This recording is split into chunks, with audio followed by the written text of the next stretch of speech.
ಅದೇ ರೀತಿ ಕೋಶಾಧಿಕಾರಿ ಡಿ ರಮೇಶ್ ಕಂಡೇಟು, ಅದೇ ರೀತಿ ಭರತೇಶ್ ಕುಮಾರ್ ಕಂಡೇಟು, ಇವರು ಮಾಜಿ ಅಧ್ಯಕ್ಷರು. ಅದೇ ರೀತಿ ಮಾಜಿ ಉಪಾಧ್ಯಕ್ಷರಾದಂಥ ಶ್ರೀಯುತ ಶರತ್ ಕುಮಾರ್ ಬಿಕರಗಟ್ಟೆ ಅವರು ಕೂಡ ಬಂದಿದ್ದಾರೆ. ಅದೇ ರೀತಿ ನಮ್ಮ ಮಂದಿರದ ಭಜನಾ ಸಂಚಾಲಕರಾದಂತಹ ಶ್ರೀಯುತ ಅಜಯ್ ಕುಮಾರ್ ಕುಡುಪು, ಹಾಗೆ ಮುಂದಿನ ವಿಚಾರಗಳನ್ನ ನಮ್ಮ ಮಂದಿರದ ಅಧ್ಯಕ್ಷರಾದಂತಹ ಶ್ರೀಯುತ ವಿ ಜಯರಾಮ್ ಇವರು ನೀಡಲಿದ್ದಾರೆ. ಪತ್ರಿಕಾ ವರದಿಗಾರರಿಗೆ ಮಂದಿರದ ಪರವಾಗಿ ನಾನು ಪ್ರೊಫೆಸರ್ ವಿ ಜಯರಾಮ್ ಮಾಡುವ ಸಪ್ರೇಮ ನಮಸ್ಕಾರ. ನಮ್ಮ ಮಂದಿರ 1925ರಲ್ಲಿ ಪ್ರಾರಂಭವಾಗಿ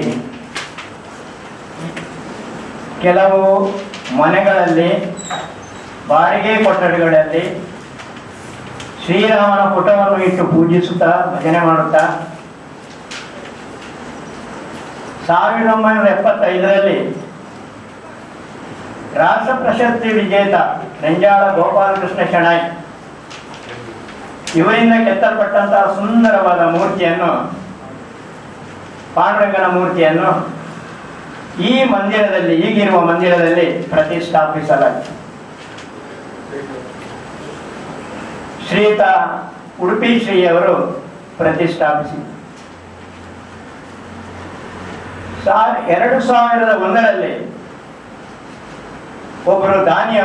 ದಾನಿಯೊಬ್ಬರು ಶ್ರೀ ರುಕ್ಮಾಯಿ ದೇವಿಯವರ ಮೂರ್ತಿಯನ್ನು ದಾನವಾಗಿ ಕೊಟ್ಟರು. ಅದನ್ನು ಪ್ರತಿಷ್ಠಾಪಿಸಲಾಯಿತು.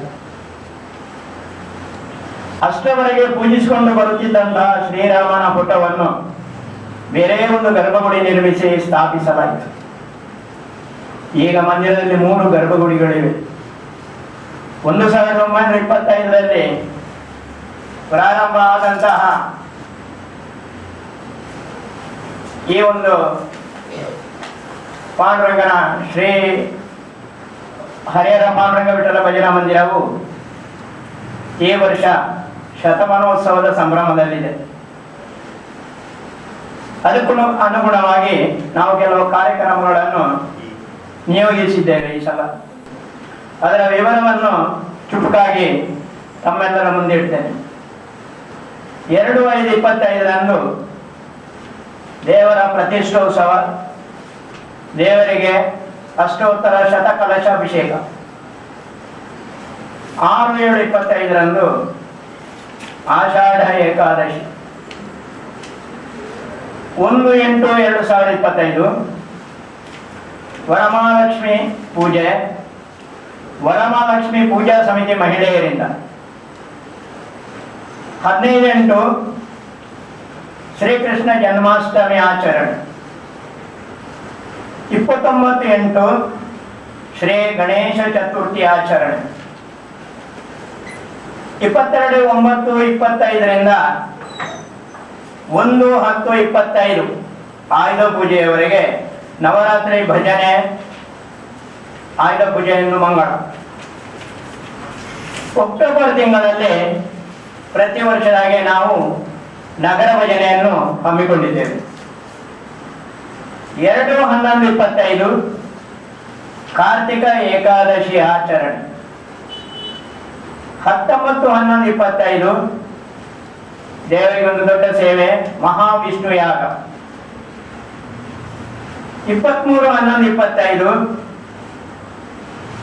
ಸೂರ್ಯೋದಯದಿಂದ 2/12/25 ಸೂರ್ಯೋದಯದವರೆಗೆ 9 ದಿನಗಳ ನವಾಹ ಭಜನೋತ್ಸವ.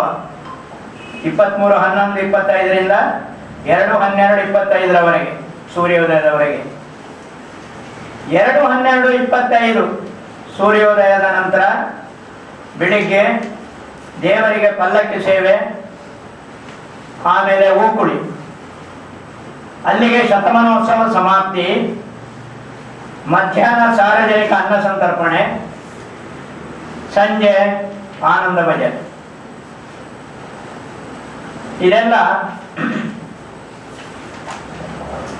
ನಮ್ಮ ಶತಮಾನೋತ್ಸವ ಸಂಭ್ರಮದ ದೇವರಿಗೆ ಗರಿಷ್ಠ ಸೇವೆ.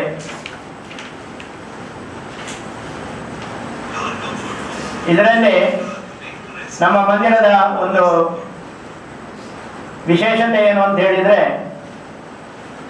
ಮಕ್ಕಳಾಗದವರಿಗೆ ಮಕ್ಕಳಾಗಿದೆ, ಕೆಲವು ಕುಟುಂಬದ ತಾಪತ್ರಯಗಳ ನಿವಾರಣೆ ಆಗಿದೆ, ಕಾಲು ಸರಿಯಿಲ್ಲದವರಿಗೆ ಕಾಲು ಸರಿಯಾಗಿ ಈಗ ಯುವಕರಾಗಿದ್ದಾರೆ, ಕಾಯಿಲೆಗಳು ಗುಣ ಆಗದೇ ಇರುವಂತಹ ಕಾಯಿಲೆಗಳು ಗುಣ ಆಗಿದೆ. ಇದು ಇಲ್ಲಿಯ ವಿಶೇಷತೆಗಳು.